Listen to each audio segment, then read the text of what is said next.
Bir yol varsa gedecek, gece düşmezden evvel o yol gedin. Yuxu varsa görecek, gözlemeden harekete geçin.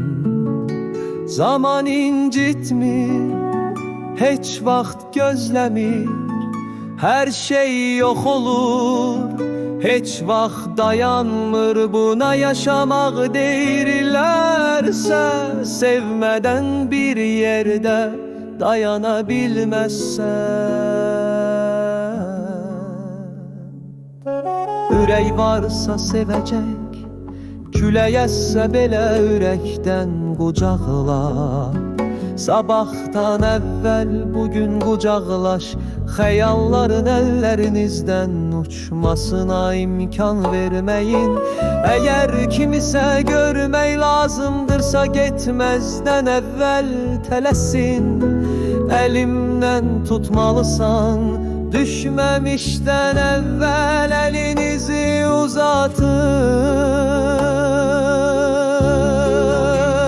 Zaman incitmir, heç vaxt gözlemir, her şey yok olur, heç vaxt dayanmır. Buna yaşamaq deyirlərsə, sevmeden bir yerde dayanabilmezsən. Bir ürəyi sığallamaq lazımdırsa, dayanmayın, hələ də vurarkən qaçın. Gözlerinin içine bakmaq istəyirsənsə, ətrafınızda həyat varkən sevin. Bir yolunuz varsa, gece düşmezden evvel o yolu gedin. Ürək varsa sever, külək əsməmiş məni ürəkdən qucaqlar. Kimisə görmək lazımdırsa, getmezden evvel tələsin. Eğer onun elinden tutmaq lazımdırsa, düşmemişten evvel elinizi uzatın. Bir ürəyi sığallamaq lazımdırsa, dayanmayın, vurarkən qaçın.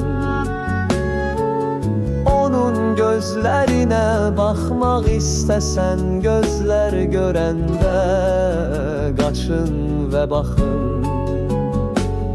Demək istədiyiniz bir şey varsa, danışmaq səssizcə səni dinləyərkən. Sevmək istəyirsənsə, başqasını sevməzdən əvvəl tələsin. Zaman heç vaxt acıtmaz. Tale səni sevməyə və sevilməyə göndərdi. Elin gözün yolunun birdən sevgilisini elindən alır. Toxuna bilmir, görə bilmir, sevə bilmir. Yolun bitdiyini deyə bilməzsən. Buna görə susma, dayanma. Məni yuxuya vermə. Yaşa və ruhunu göstər.